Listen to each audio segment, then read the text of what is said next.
आपल्या लाडक्या दादांच्या माध्यमातून अनेक कार्यक्रम आयोजित करत असतो।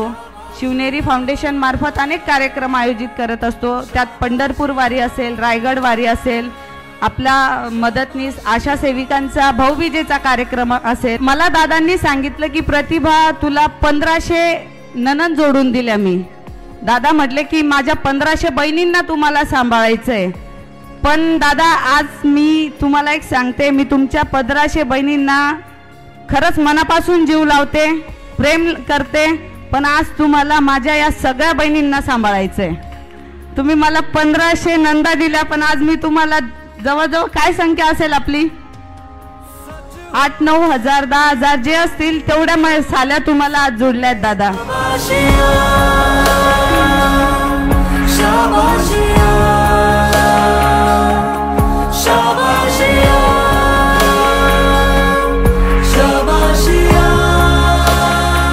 आपण एक निर्णय घ्यायचा ठरवलाय की दरवर्षी आपण सामूहिक विवाह सोहळ्याच्या माध्यमातून अशा पद्धतीने सगळ्या बहिणींच्या मुलींचे लग्न करायची की जी महाराष्ट्रात कोणीही केले नसतील। ही लग्नाची जबाबदारी आपण घ्यायचं ठरवलंय। आणि सामूहिक विवाह सोहळा म्हणजे नुसता असा नाही, तुम्ही लग्न जुळल्यानंतर फक्त मला फोन करा किंवा प्रतिभाला फोन करा आणि एकच सांगा की लग्न फक्त आम्ही जुळवणार आणि लग्नाची जबाबदारी आमचा आता भाऊ घेणार आहे। वर्षात एक मोठा सोहळा की जो सोहळा आमदार स्वतः करेल, त्याच्या भाचींच्या लग्नाची जबाबदारी आता मी उचलायची ठरवली आहे। आणि तो सोहळा इतका मोठा असेल की एखादा राजेशाही घराण्यातला सुद्धा राजा करणार नाही असं लग्न माझ्या बहिणींच्या मुलीचं करायचं मी ठरवलंय।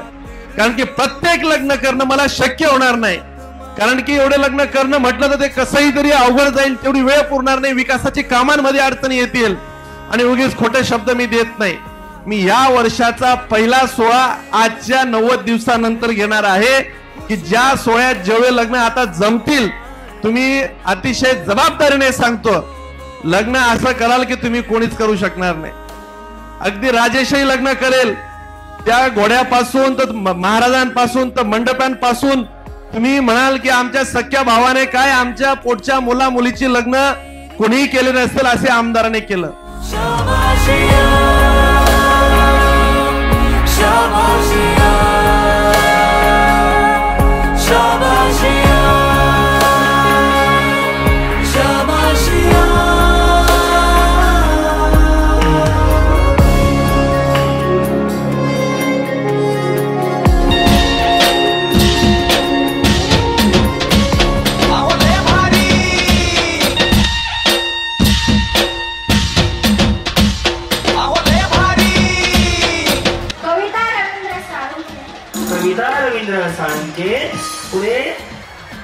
एक मंगे दादांसाठी स्पेशल खाना माईक माझ्याकडेच राहू देत, तसं माझं जमन नाही अजून।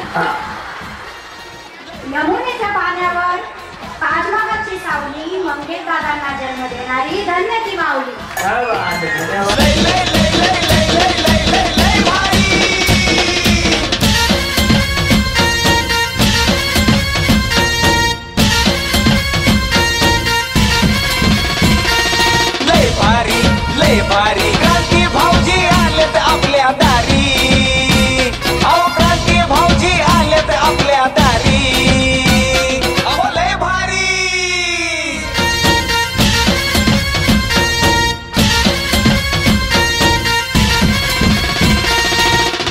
गोष्टी लय भारी, पैठणी जिंकण्याची करा तयारी. देवेंद्रजींनी मारले नाकर्तेपणावर बाण, मंगेशरावांनी आणले 40 गावात विकासाचे वाण. लय भारी लय भारी लय भारी लय भारी, अहो लय भारी.